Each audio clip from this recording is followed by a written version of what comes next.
call to order. Yep, call meeting to order. Good evening, everybody. Evening. Oh, sorry. What's that? I'm tired, I'm sorry, I just said good evening to you guys out loud. That's fine. That's quite all right. All right, well, thanks for everybody being here. Obviously, this is our monthly meeting for trails as well as Parks and Recreation. If anybody did not get papers back there, we've got some, which, a couple of things we're going to start off first. Anybody that was here last month, we did not have a quorum, so while we reviewed January minutes, we weren't able to approve them. So we're going to start off with reviewing and hopefully approving our January and our February minutes from the last 2 months. So, if you have them, please feel free to follow along if you have any questions, but we'll first look at January and February and go to approve.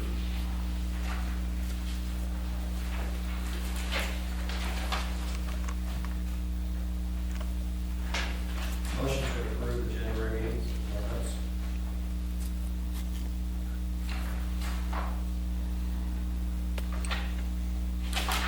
I wrote this up. This is yours. Okay. Mike, second set for those.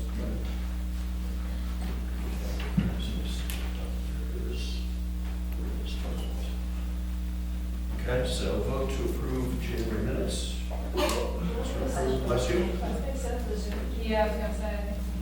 Oh, yeah. I think what we need to do is press the button. I don't think it's on the calendar. From what I looked at. So there might not be a Zoom invitation. Oh, there wasn't? I thought there was a link in the posted agenda. Usually there's a link right in the agenda, but. Yeah, it's right on the top. Join Zoom meeting. There's nobody waiting. Yeah, if there's nobody waiting, then you're good. Yeah, I don't see Keep an eye on it.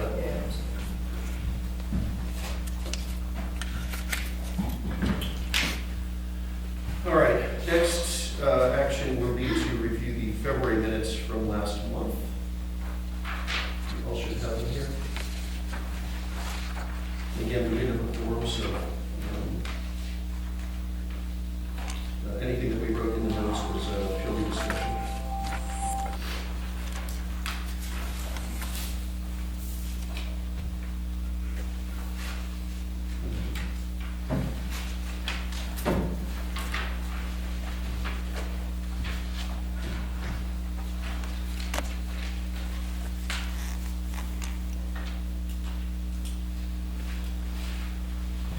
So it's gonna be folks in attendance.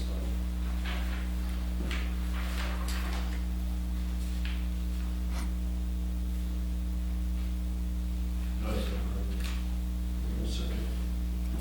All right, the minutes for February are approved.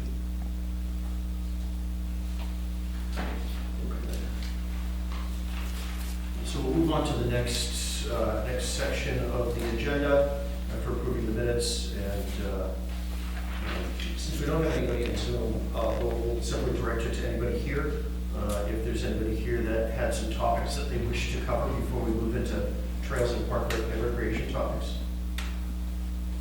Has anyone, have any of you been able to walk the Chestnut Ridge Trail?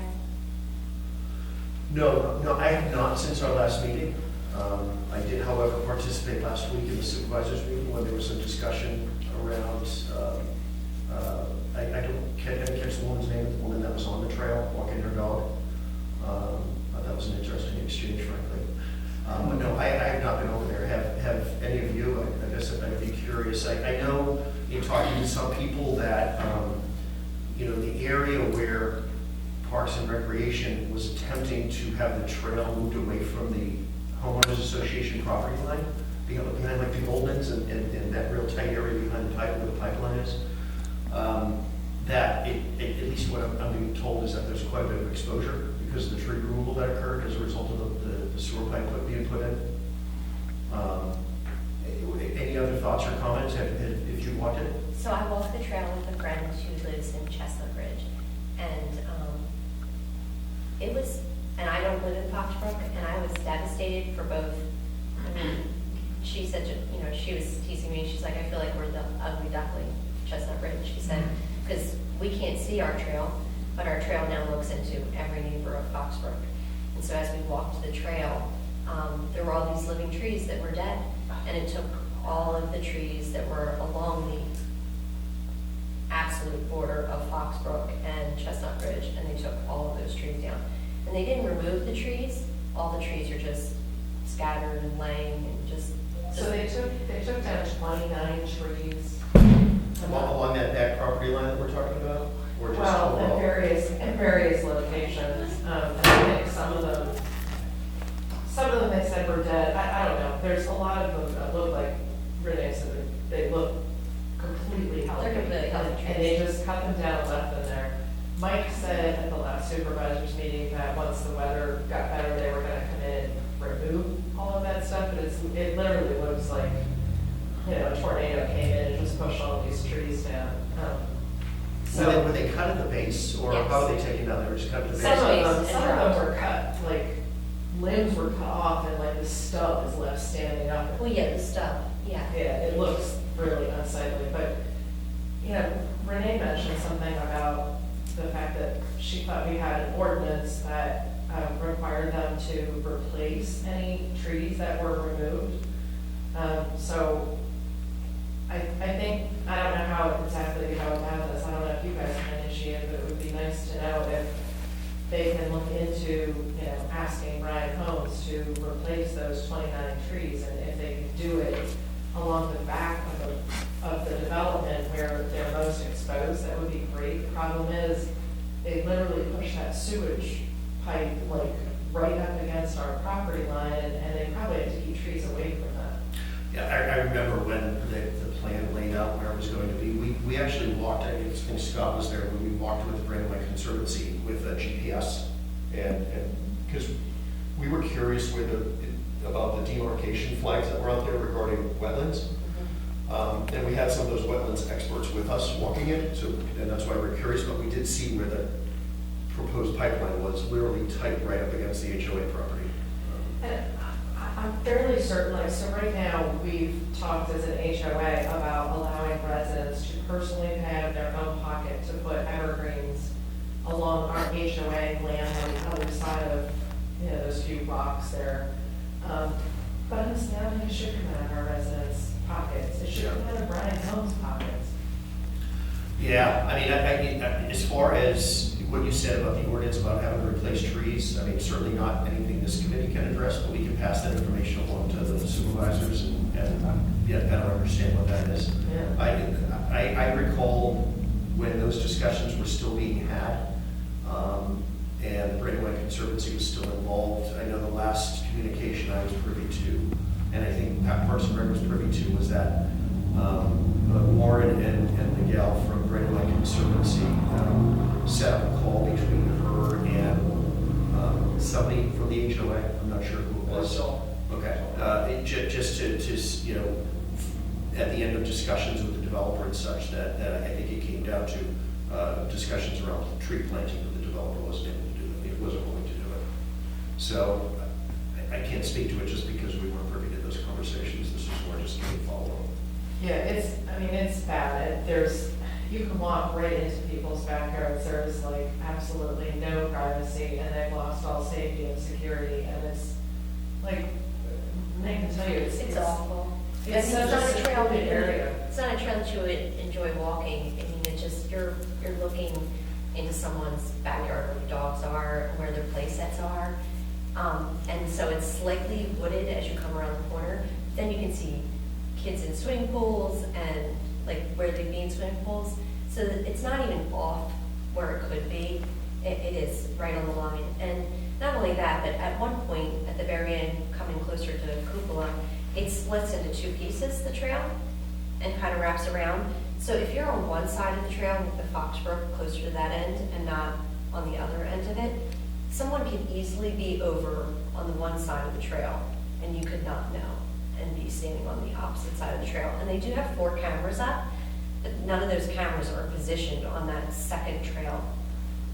So. The cameras are just pointing towards one of the trails, one of the The cameras are branches just, of that. there's 2 at the entrance and then there's one at the 2 dividing spots. Who's watching the cameras? Nobody has any idea who put them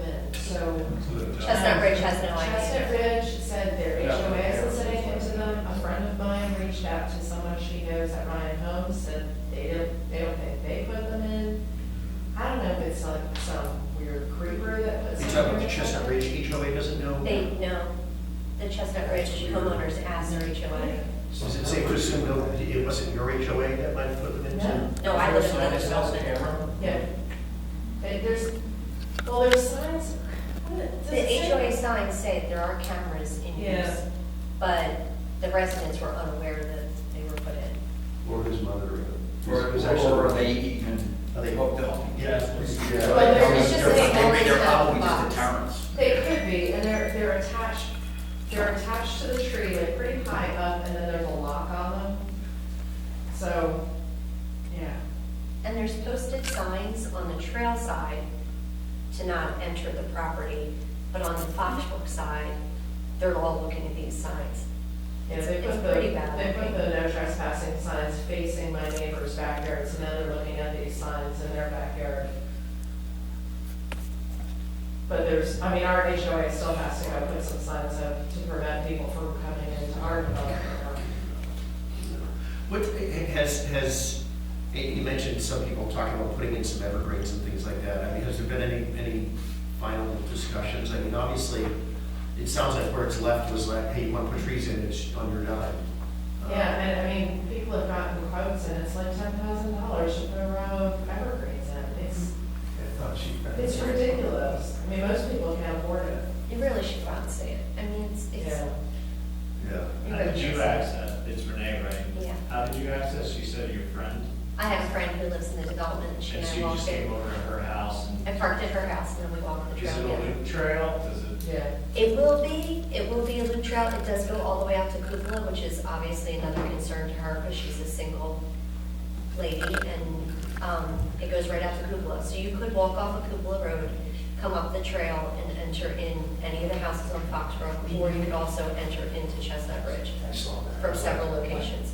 Yeah, I'm on Google Earth right now, so I'm trying to, it's a little dated, but I think I know exactly what. And they made sure they put a ton of like alternating trees all along the field in Cupola that like, I mean, I guess it's maybe a deterrent to keep random people from coming off of Cupola, but like it was like they tried to protect privacy along Cupola, but nothing along our development. It's just like completely wide open now, except for a few random straggly trees. And you said your friend who lives in the development inquired, and even they don't know No, who she is did not. monitoring those cameras? No. And she doesn't, what you would have expected to be a beautiful trail, because there's 129 acres, it's really sad. It's really sad. And they said at the supervisors meeting that they plan on paving it, I guess, when the weather gets better. Right now, it's just like a very small pebbles. So you have pea stone or natural The pea stone stone. crunch? Yeah. Well, that was exactly what we did know what happened Yeah. 4 years ago, when we talked about this the first time, was that was, everybody's concern was that you look into the yards. Yeah. Right from the trail. Mhm. They took the trees out exactly where we didn't have them. And they apparently, John said they told them that it's done. Like they're done with the trail. I mean, the trail people have left and moved on. I mean, I guess, like I said, they're gonna come back supposedly and pave it, but as far as the trail, it sounds like they're done with that. And I guess, and having not seen it, and I really like your suggestion, and I think getting out there and actually seeing it is probably a good idea. Is there, remembering where the pipe was being put in, and like behind Joel's house and that road there, is there even an area to put trees in, like between the pipeline I and? don't quite know, I mean, they eliminated so much there, it's hard for me to tell exactly where the pipe is in relation to it, I don't know. And I don't know how, I'm sure there's probably some sort of distance that they're required to keep a tree away from that pipe. Yeah. Yeah, That pipe goes to Kukula? yeah. To that pumping station, right, sitting right at the side, right off of Yeah. the road there. You able to see that there?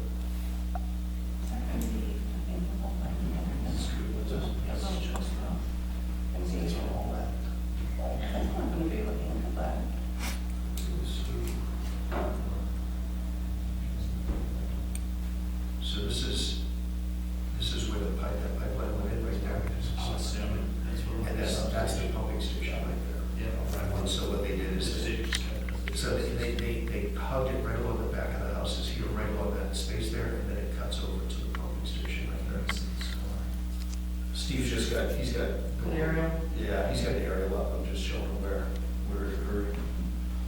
And you look at all the woods on the other side of the pipe, where we were trying, because Brandywine Conservancy figured there was probably 30 to 40 feet that Yeah. could realistically move that section into, further into the woods.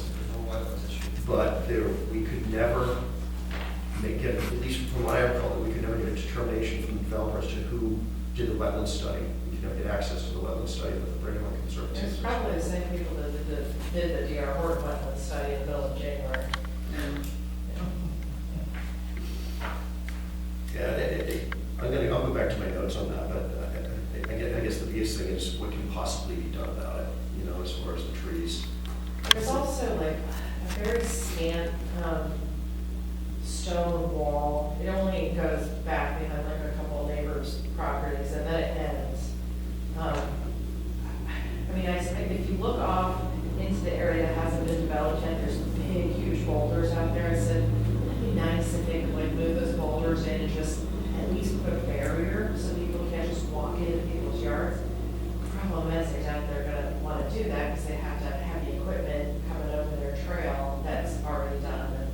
And if there's a pipe under there, they're not gonna roll heavy equipment over it. Because I don't think those pipes are that very deep. Be a good idea to walk it. I would encourage you to. Yeah, Shame it's getting dark, but it would have been a nice night to walk it. I mean, I would love it if the supervisors in general would see the impact to our development, and now when they're considering this other recreational area, like, they understand why our development is so upset about everything that's going on, like, their quality of life and their security. The neighbor today, they just had to put a fence around their property because they have a German Shepherd and 2 pit bulls, and they've already had somebody cut through their yard out the trail, Yeah. so. and I guess the other thing, so I like the idea, and I'll see, especially if some of us or all of us can do that as a group. But since it's owned by the HOA, we probably need to figure out permission to do it. So I'm sure my friend would take the walk with Go you. ahead. I'm sure she would. Can we exchange contact information? Because I Sure. think you were the one that had the I state do. police information last month. Yeah. And then you left, and you were talking to John, and you left, I'm like, I don't know who had the information. So, yeah, if we could do that, that would be great, because then, Sure. it sounds like most or all of us would be willing to do that, and I think it's a good idea. I think it's just, I think you have to go and see exactly what is happening in the township to have an understanding of how it's impacting the residents. And to walk that was very disheartening for both my new neighbor and my old neighbors. So, I will tell you, and one of the things that I don't think we plan on talking too much about, because I know that there's a public hearing on a skate park later this month. But last year, some of us went and walked on the park just to get a sense. We heard about some vandalism, you know, I coached my son there in baseball. You know, Mike has coached his son there in baseball. So I was familiar with some of it, but walking and seeing truly the drainage issue Yes. back in the pavilion area, and seeing, the first time I actually saw the broken cinder blocks in the bathrooms, was I encouraged as many people as I could to go see for yourself if we're gonna be making decisions on what needs to happen to that park. Because I really think if anything's gonna happen, I mean, I really would like to see some of those repairs be made, because, you know, just to put something shiny and new in there and not address like the needs I that serve asked the him. park in the community already. I asked in one of the board of supervisors meetings when the pavilion, what was the estimated time in which the drainage would be fixed in the pavilion. They said within the next 5 years. So I'm sorry, you asked one of the supervisors that? I asked Oh, the the group. board of supervisors. When was that? I'd have to go back and look at my notes. Was it this year? I was just curious. It was 2022 at the end of the year. Yeah, I had just seen it last year. It was unfortunate, because even if there's a moderate rain, it seems like even with a moderate rain, it is unusable. Yes, You know, the you just- building You can't is. go let your kids go play back there.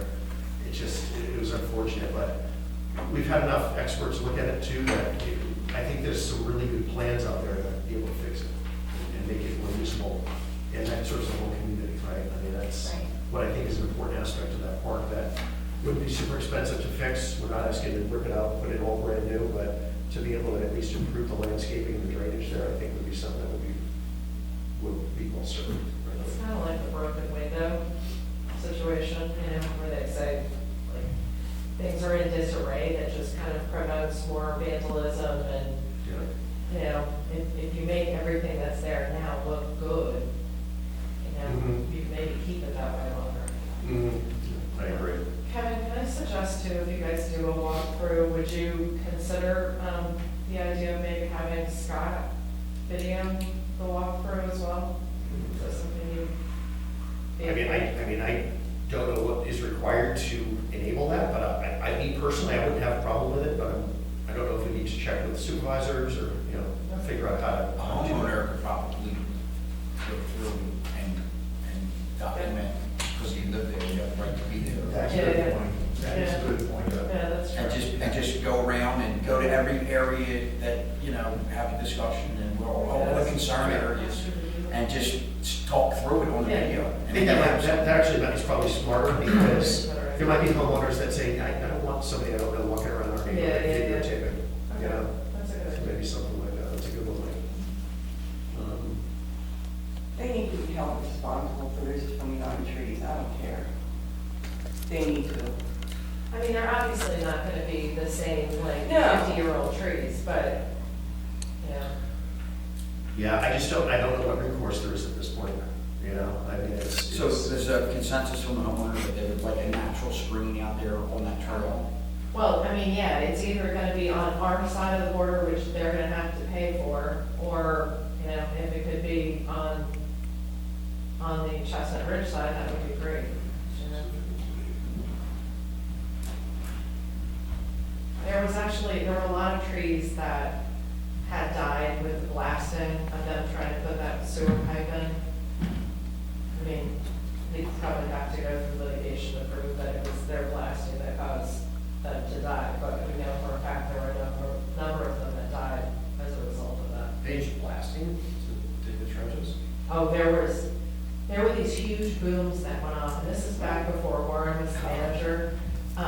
There were some of my neighbors that actually had like their drywall cracked, but it would happen in the middle of the day. One of my neighbors called up to the township manager and said, "Can't you just warn us when this is gonna happen?" He goes, "How about you mind your own business?" Yeah. And I live on 322, you know, a distance from there, and my house shook. Yeah, it was bad. There I was thought, a number oh, of blasts, right? where- Crap, we're having an earthquake again. That was my opinion, so I can only imagine. Yeah. Solid Through, rock. yeah, rust through. There's probably a lot of rocks. The only other thing I think of, I jotted down a note here too, I know that in various instances, like organizations like the Brandon Mike Conservancy have either had, you know, some grant money or things like that where they offered up trees, you know, that they provide or help put in the ground or things like that. Maybe they provide the starters, but they have to be planted. Maybe that's something we can explore too, to see if that's something. I don't know, honestly, I haven't talked to the Conservancy in years since the Sheila Fleming retired last year. So I don't know who our point of contact is or what the status of our relationship is with the town, between the township and the Conservancy, but I know we've asked them questions like that, and they've usually had things running throughout the course of a year where maybe they have grant dollars or they've got situations where they can provide And trees. these weren't the trees that they took out in order to put that pipe in. These are trees that they just recently had to take down for whatever reason. So Okay. it was, they only took them down like a month or so ago. Okay.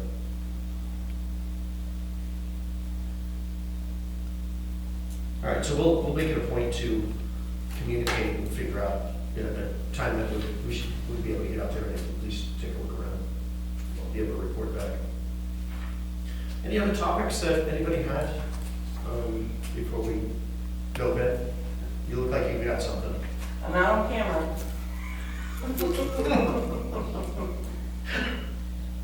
Okay. Anything else? I mean, you know, the thing about the trees, I'm not a tree hugger, I don't know what that means anyway. But I am so like into the environment, like you have no clue, okay? I had to cut down a huge, I don't know how big it was, it had to be there for 100-some+ years, maple tree that I tried to save and couldn't.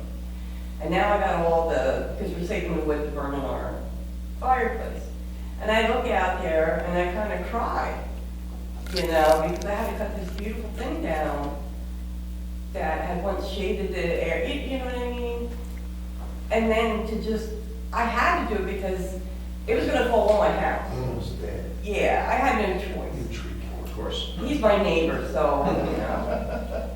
But to just cut down these trees, Did they have a reason to cut the trees? Does anybody know?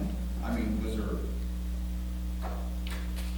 I think Explanation? some of them were dead or had damage or something, So but. they could so they would be able to justify cutting There were plenty of healthy trees that They- were cut down. but when Very, them? So they just did a clean sweep? yes, and it looks disastrous. I mean, there's, you know, it's mixed up in the grapevine and the rocks and the, I mean, it's just, Have you guys been on the turnpike in the last few months?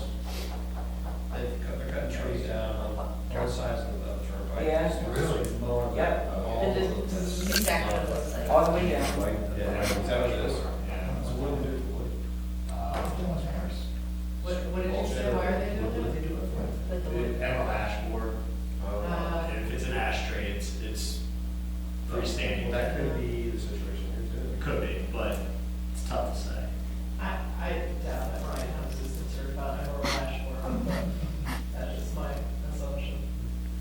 You know, and then they come in here and want to redesign the buildings, their homes, but they don't want to, I don't know. It's probably. I mean, there's a good handful of evergreen trees down there that need to be replaced. You've got a sapling attached to a big utility pole that I'm waiting to come crushing down on somebody. You know, you're hurting that sapling. You know, I'm just discouraged, I'm just disgusted, because it seems like every time we come up to the board of supervisors about something, it's always, you know, voted against. You know, and Warren's the biggest problem, I'm sorry. You know, I mean, I'm not sure what recourse we have. We just go back to the tree thing, because I was unaware, and it sounds like there was another thing that's noticed, is that they were taking down more trees. I guess we're curious why, and you can ask the question, but, I don't think anything's been reported to the supervisors that that's happened either. I haven't heard it in the Yeah. meetings. okay. I'll at least bring that up to the supervisors and see if we can have more of an open dialogue or, you know, communication as to some of these things that are happening. But again, as far as the trees, I know it was looked into. We can explore and see if, like the Conservancy, if we still have a relationship with them and see if there's something they can do, that might be an option, but we'll have to understand that first.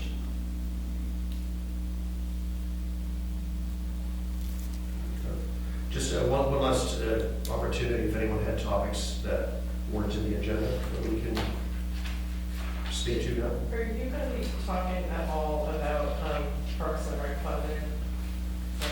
It's been a big topic.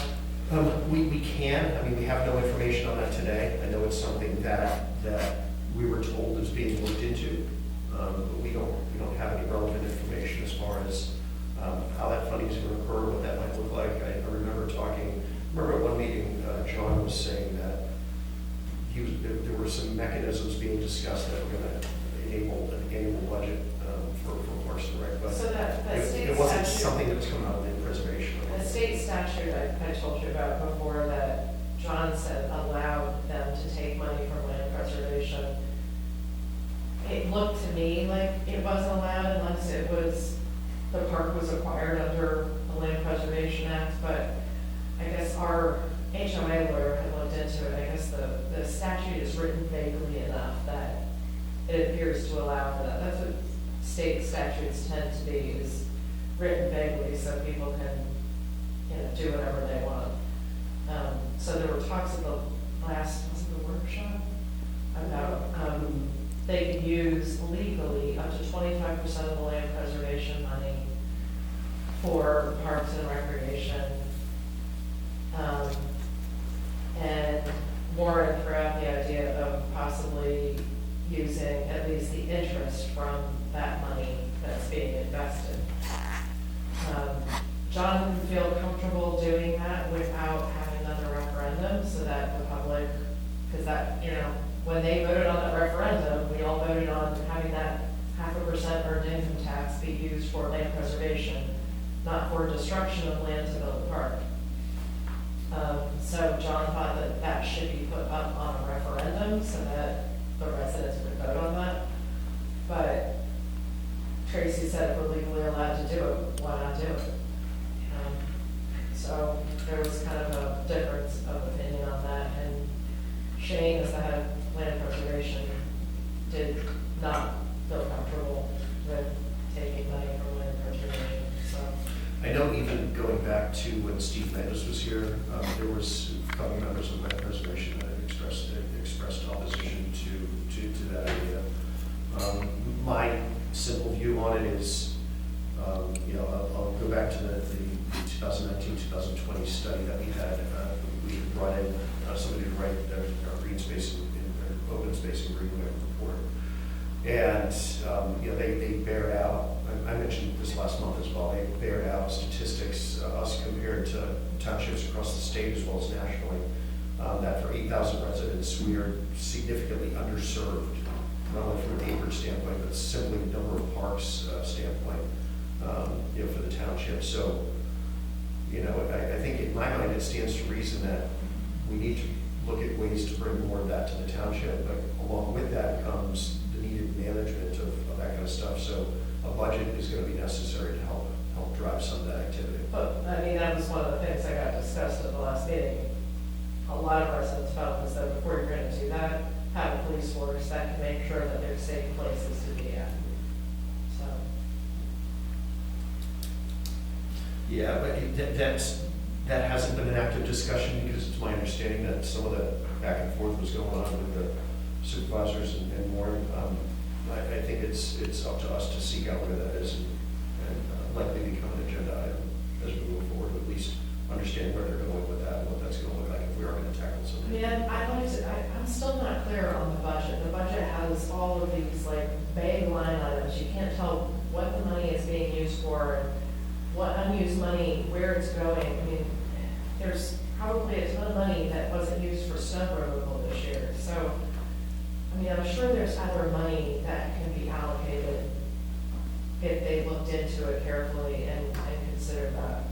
I think the land preservation is just an easy place to get it from. I don't know where a skate park falls in all this, right? Yeah, I don't know either. For the borough, right? Yeah, Exactly. But who in the township is going to need a skate park? yeah.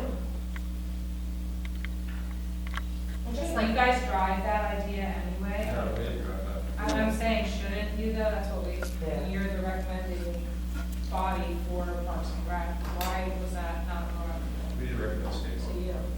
I warmly recommended a skateboard. I think he did. Yeah, you did. When Steve Landis was the manager, Steve wanted to pursue a big plan that really overhauled the entire park. And so it was broken down into phases, and for phase one, we were able to secure that DCNR grant. It's tied to matching dollars, right? So it's whatever dollars are spent through the grant have to be matched by the township.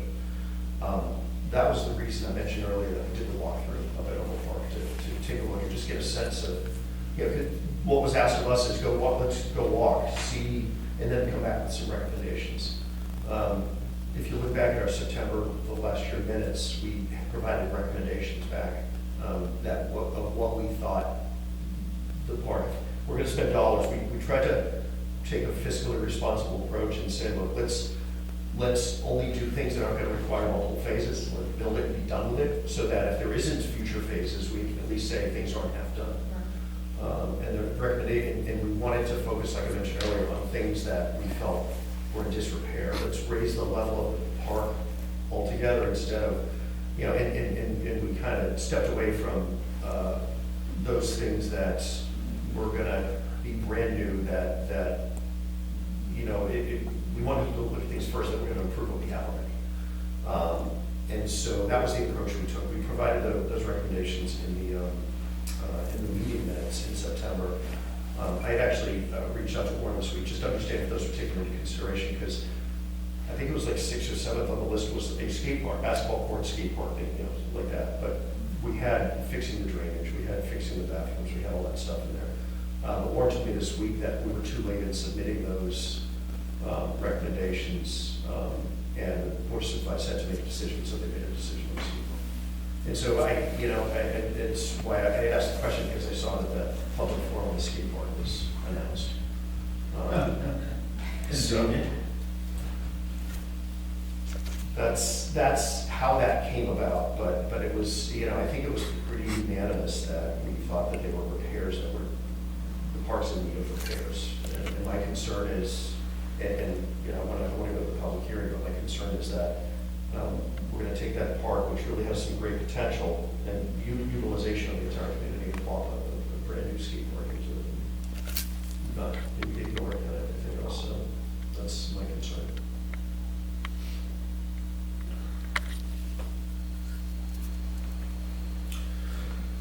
Any other questions? Can I just raise a small concern? Of course. So my concern would be, after continuing to attend meetings, if D.R. Horton is not willing to give us something other than wetland and 9.72 acres, that isn't on wetland, is this really something that you would recommend the township be interested in maintaining after the builder builds it? If it's going to be used by mostly residents of Arbor Glen, will it really benefit the other 8,274 residents? I mean, that's a fair question, and I think, we've long felt, since I've been on Parks and Rec and talking to folks like John, that there's nothing on the eastern side of the township, and Yeah. some residents don't have easily getting over to Elm Park, and if they do, maybe it's on a bicycle or skateboard, but they have to deal with 322. Right. And so we've often said, if something opens up on the eastern part of the township, that should be, and so obviously that's of significant interest of us to say, what can we possibly do to put something that's going to help benefit the residents?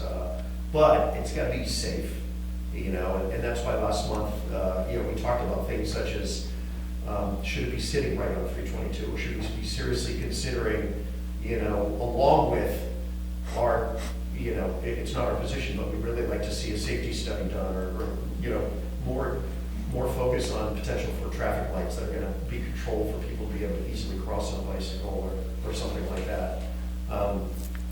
And something that's gonna be easily accessible, not just to residents of that development, but something that's gonna be easy for the residents that really we wanna build that for, and not just people that live next to it.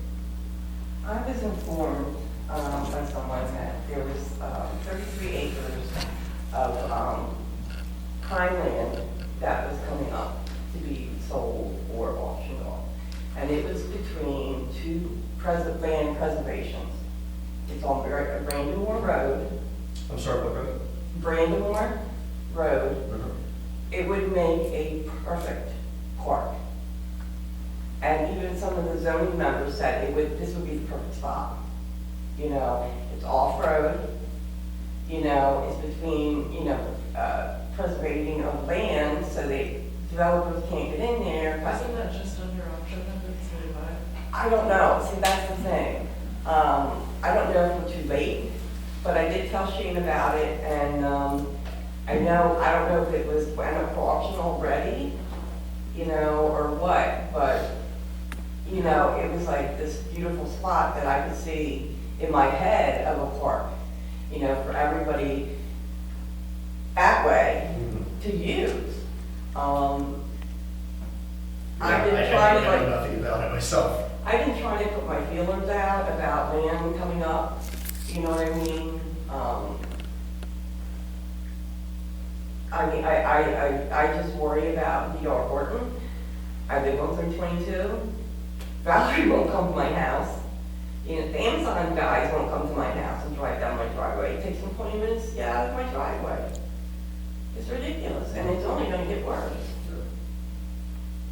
You know, I'm not familiar with that road you mentioned. Brandmore? Yeah. Brandamore? Brand- Brandamore. Brandamore. Yeah, What's it's that near? 82? On the other side, 82 or 22, right? Yeah. Yeah. Oh, it was here, all right. Okay. But King is gonna offer them some easement or, you A know, little bit, is right, you know, Is it they easement can for only them? offer them, Mm. I don't know, it's assessed value or something, I don't even know, it's market value, and they can't offer them yeah, what they can get from the builders. unfortunately, they got the money.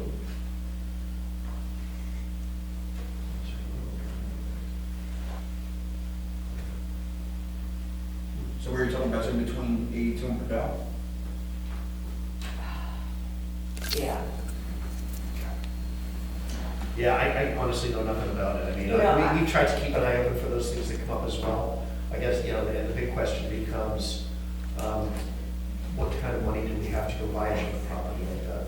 You know, so that, That's the problem, the developers got all this money and for some reason money talks and, you know, what walls. It was at the corner, you only said Brandamore, it's Troy Stacy's neighbor. Yeah. okay. Who's the That's one that it's brought not it up to auction me? till now. He stopped by, the auction was today. Oh. They like a dollar short. All right. Last chance before we move on. Okay. As far as trails, I know one of the things that we talked about last month was looking to get an understanding, John McHugh had mentioned, we were trying to get an understanding of West Brandywine, who we partnered with on the feasibility study for the Icedale, we'll call the Icedale Trail, which runs up to 322. The feasibility study was done in March of last year. It's posted in public if anyone cares to look at it. But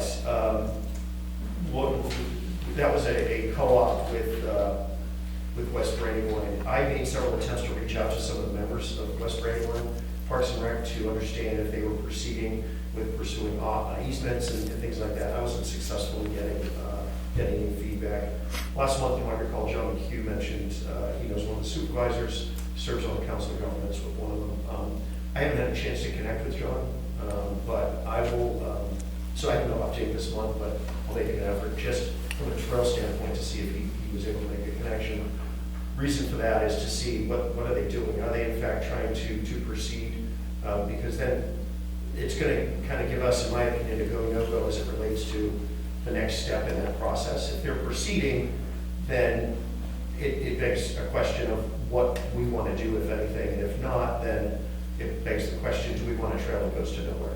You know, because ultimately what would happen is that would just stop at the border, which if you look at where the feasibility study was done, if it stopped at the border, it would be just, it would be right in the middle of the trail, about 100 yards in, from the west, from Icedale Road. So that's something I think we need to explore further to see if they're proceeding and what their intent is before we make a determination on our end. in my Did opinion. Warren reach out to their township manager? Perhaps, I haven't asked that. I haven't asked him if he could do that, but the reason why is because last month John said, well, I know, Oh, that person. find the gentleman's Yeah. name here, Joe Morris, Yeah. who's on the board of supervisors, and he said he knows some of the folks on the Council of Governments too. So I was letting that play its course, but as I sit here, I don't have an update from John. And I think that was the only thing that I had as it relates to trails. Do you guys have anything else? Nope. Steve from last month, I think that was really the biggest thing we focused on. You touched on that. Will that trail go along the old railroad tracks? Yeah, most of it was based on the old rail parcels. Yeah. And there's, you know, on the Honeywood Township side, there's several easements that would have to be pursued. I know before we finished the feasibility study, was for anyone who was already having extremely positive conversations with Sunoco. And they were preparing to start, you know, they were putting out letters and communicating with some of the residents that would be impacted as well to see what their interest would be in having a discussion on easements. We just don't know whether that has stopped or if they've pursued it since last March with the report was issued. So the action is I'll continue to pursue that with John, and I know we traded messages to try to connect, but I'll look to see if he can give us an update.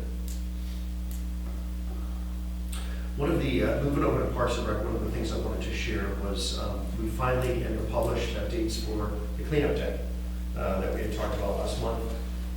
We did our best to skirt around Twin Valleys Prom and elected Saturday morning of April 29th. With a rain date of 2 weeks later into May, 2 Saturdays later. Start date of 9 to 12. Arriving, the message was to arrive here at 8:30 if anyone's interested. I'll get something on the Honeywood Residents Facebook page as well. And our hope is to get a bigger turnout.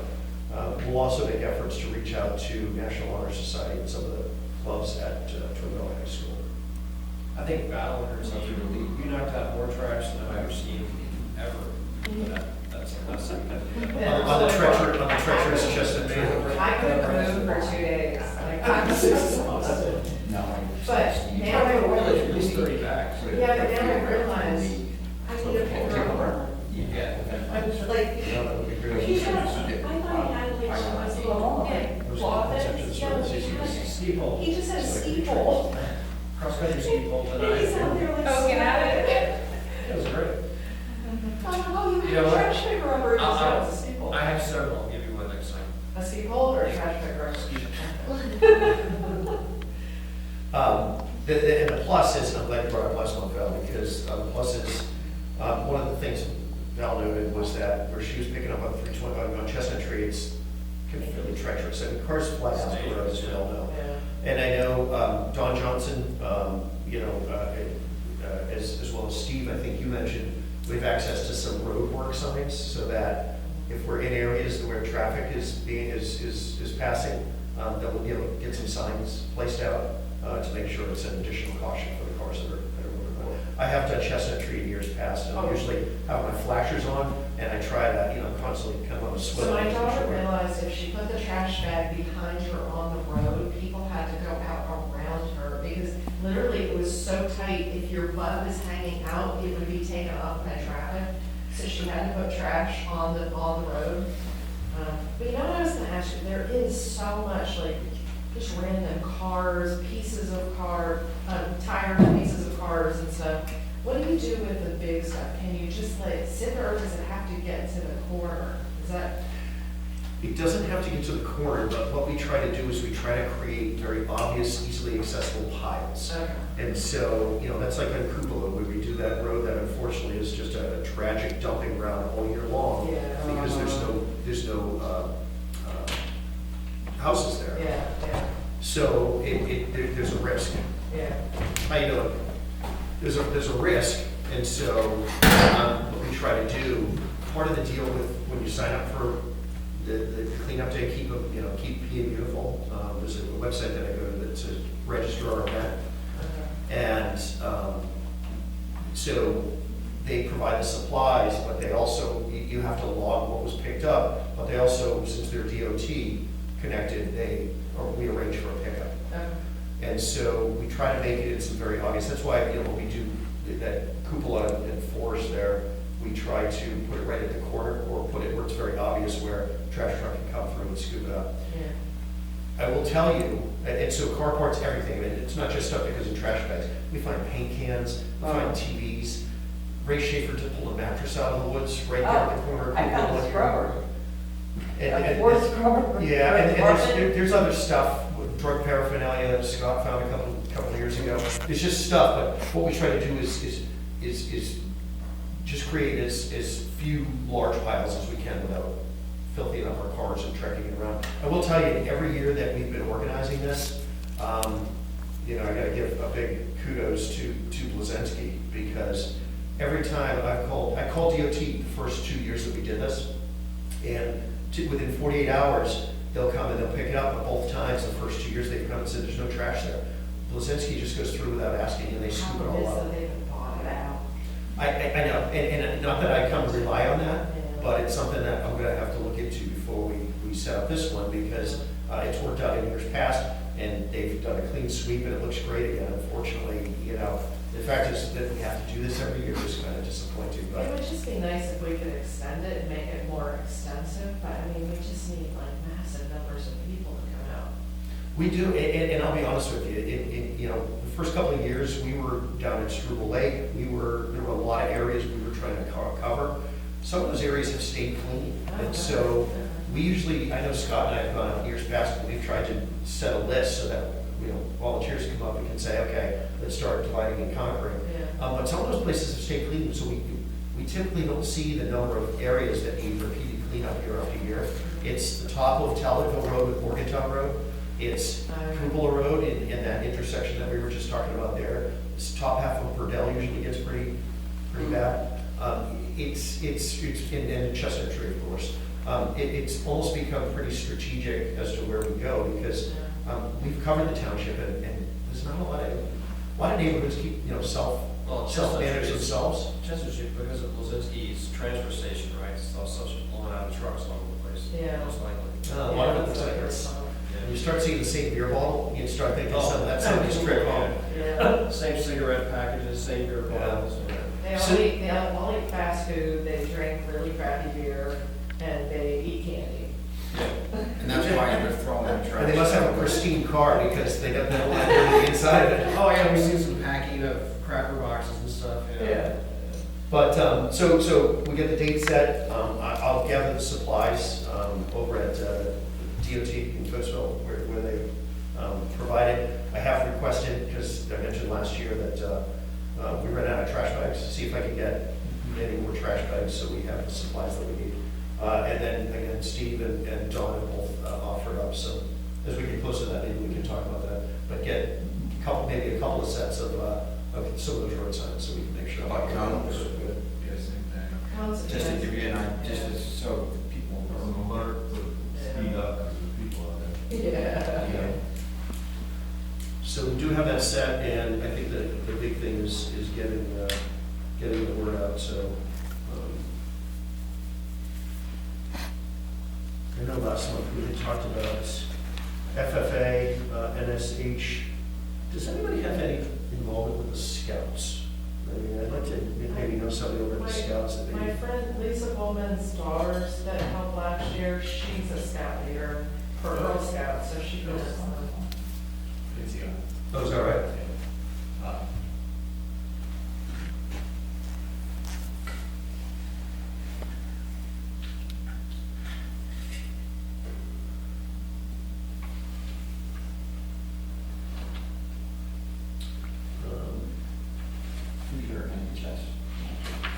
I'm gonna just call the school and find out who's heading it up. Well, Is Michael in it? he dates one of the twin girls that, she's the president. Well, then there's my connection. That's what it was. Okay, so, Lindsay Bergler. And Kevin, check out they have it on the township website already. There was like a weird typo, just check it out. I think he needs to. As far as cleanup day, Yeah, I noticed it was on there. you saying that you think there's an error in the information? Yeah, just double check it. Maybe I was like delirious when I was looking at it, but. Okay. So, I mean, our big push is to figure out how we can expand our volunteer force. I mean, obviously, it's gonna make for an easier day if we can cover more ground and figure out, if anybody knows any contacts at, you mentioned Scouts or FFA, we'll pursue that. I think we need to consider safety though. Chestnut trees, what you guys did was very laudable and very dangerous. I don't know that I would want any kids out there again. I mean, I was a nervous wreck. Those are my neighbor's kids. I was just like a nervous wreck. And just you did a kind of fine looking job. at them. So we have to make sure there are adults that go out. Fire. Well, yeah, and that's something we've tried to do every year is not, you know, number one, not send kids out on their own, you know, have some degree of adult supervision, but, you know, consider the areas where we can send Would kids you consider doing it any earlier? I'm just wondering, just, in the day. yeah, just for safety purposes, like the later you do it, like I know your kid starts at 9, but I don't know, would you consider starting it earlier? Is that So you too can get early? kids out there, Hmm? you can get kids out there. Yeah, I mean, that, I mean, I'm up with the crack of dawn as a whole, but. and that's the thing, Eric, it's the balance between, you know, we could do 6 AM, but we're gonna get 3 volunteers instead of. How many ninth graders would we Could have? we have like 2 different shifts? Could we have like the old people go out? I'm not sure. Yeah, I mean, the challenge with that then becomes adult supervision over later shifts too. So I like your thinking, but I'm not sure. You know, right now, I'd love to get more people out there. And if it's gotta be when it's busier, let's have kids work in the areas that aren't well I trafficked. mean, Yeah. frankly, we ever had more than 5 people do this? The first year. The first year, 5 years ago, 6 years ago. Okay. So any other questions on that? That was, I mean, that's kind of an easy one. One thing that I didn't lay out in detail, but I think we're gonna revisit next month as it starts getting warmer, is there were a lot of good ideas that were talked about last month as it relates to other uses of Alma Park and things that we might be able to do there. I mean, some of the things that were tossed out there were live music, the bar does some of that. You know, somebody had mentioned Harmony Day and possibly using this building, you know, like an art display, maybe local artists, something like that, which I think is kind of a cool idea. Ideas, farmer's market, I think I know one of you that mentioned farmer's market, which I love that idea. And I scoot up to one in Reading quite often and a couple of others that are going on, but as it's getting warmer, and I know it's not everything I went back on Harmony Day, which is much later in the year, but start kind of validating some of these things and saying, is there a degree of interest? How do we see if there is interest and really start exploring some of these? We talked about 4-H, we talked about maybe a 5K race or something like that. Maybe that's built around like a Harmony Day activity But can or we use something some of like those that. things as fundraisers for Parks and Recreation too? Certainly could be, Yeah. yeah. There was, this goes back to when I first joined Parks and Rec, there used to be a gentleman that was here, but he moved away, that would, he set up some bike races. And I know there was a short one and a long one, and the dollars, I think there was a fundraising associated with that, I don't recall the dollars. went towards it. Hot Wheels race. Hot Wheels? Hot Wheels race. That would be fun. Big wheels. The big wheels, yeah. Oh, I was gonna say, Oh, that's it. does it count if you throw it? That track, that yellow drive. The big wheels. No, but I really liked a lot of those ideas, and it wasn't that we were rushing up for this month, and really, frankly, the thing we haven't touched on yet is really driving the conclusion, what was asked of us of the planning commission to come up with a recommendation on DR board, and I'm gonna move to that in a minute, but, you know, somebody also mentioned a place where somebody was doing like a nighttime, you know, amateur telescope thing, and we had an expert come in, Yeah. and we went over to, it wasn't Alma Park, but it was someplace where they, you know, there was an expert that was able to point people in the direction to see different planets and do kind of cool stuff like that. I think we'd have to find a place that is minimal on the white noise. But, you know, a lot of good ideas were tossed out there as we were just thinking about additional uses for some of the public properties around the township, which I We thought also, worth exploring. not to stop your line of thinking here, but we also have like an environmentalist in our community. I mean, we have such environmentally rich areas around here. And I'm sure he's the kind of person that would, I mean, volunteer, but, I mean, he could even take you through and show you like some of what a wetlands is and, you know, talk about some of the animals that are important in the playing environment and. Community activity, you know, Yeah. again, tapping into a local expert, I think Yeah. is, you know, there's just some more additional great ideas, which, again, without a budget, would be very user-friendly. Yeah. It seems like it would be something that we could very easily put together. Yeah. You know. I would pay to go on that, I know. to know more about it, you know? It's, I mean, a neighbor of yours? It's Adam, he's an environmental scientist, he does like, he's done wetlands assessments and stuff, so, He's got so many things behind his name, it's longer than my arm. yeah. We would just need, you know, someone's permission to go on, you know, property to, or go to some park, local park around here. What was his last name? How do you pronounce it? That's okay if you don't have it. I'm just gonna make a note of it. Adam Slowick, Slowik. What about like a, hey Karen, thank you.